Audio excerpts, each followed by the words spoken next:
which you think is the way to approach the jack. But just to show you what the bowl actually does, I'm a lefty, so those of you who are right-handed, it's the other way around. But if I bowl a forehand shot towards the jack, I'll be approaching from that side, and so the bias here should enable the bowl to turn. First of all, I'll bowl straight at the jack, just to show you what the bias does. So I'm going to aim at the jack.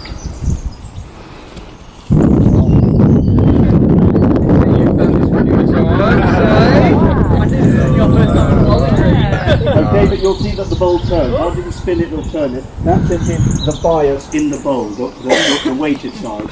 Now I'll bowl on my backhand. So all I've done from that position there is flip the bowl in my hand. It's like a one-sided tennis racket with a single striking surface. If you're playing backhand, you've got to flip the bowl. So I'm going to aim at the jack again, but this time the bias is the other way in my hand, so I'll just go straight at the bowl. That was off, but wait, it'll turn away. Oh, what a ball!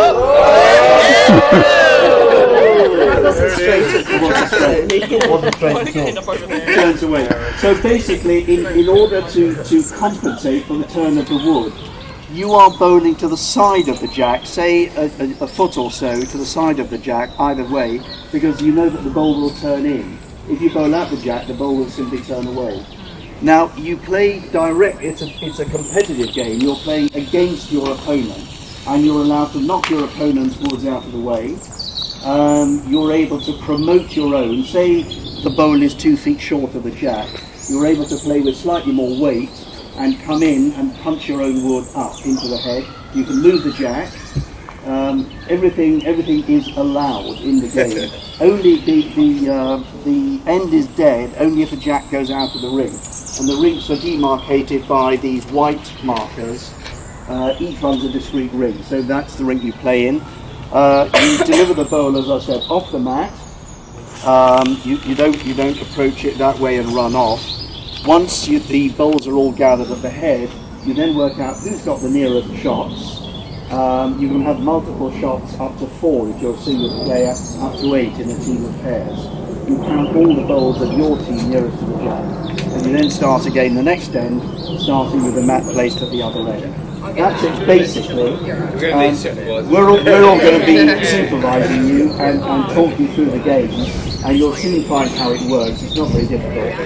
Now, we're going to score this. You will each have an individual scorecard. And on this score, we'll show you how to fill these in, but on the scorecard, you will write down your own score and your opponent's score, because we need to know the shot difference between you at the end of the game.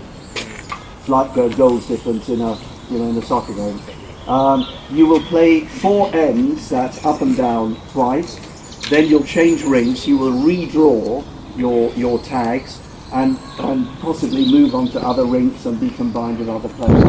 And at the end of the afternoon, it's the person with the best shot difference who will win.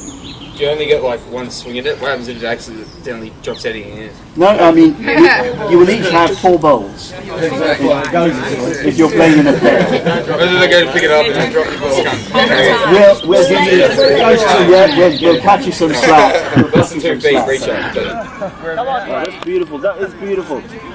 Oh, you actually did. Knocked it the wrong way, yeah. Guys, we're not having your heads on anymore. This is ridiculously hard. Come on, Amanda. Come on, mate. Hey, Luke. Yes. I can't believe those kids have been ridiculous. It's just a bit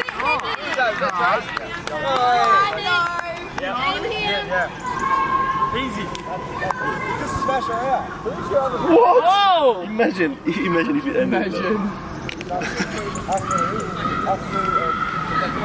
us 3 and there's you 3. I think it's my...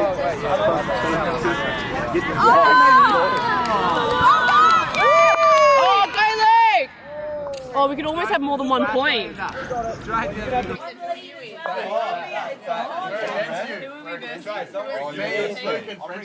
Oh, sorry. Okay. Oh, I got all excited. Sorry, that was me. Oh, sorry, I got excited.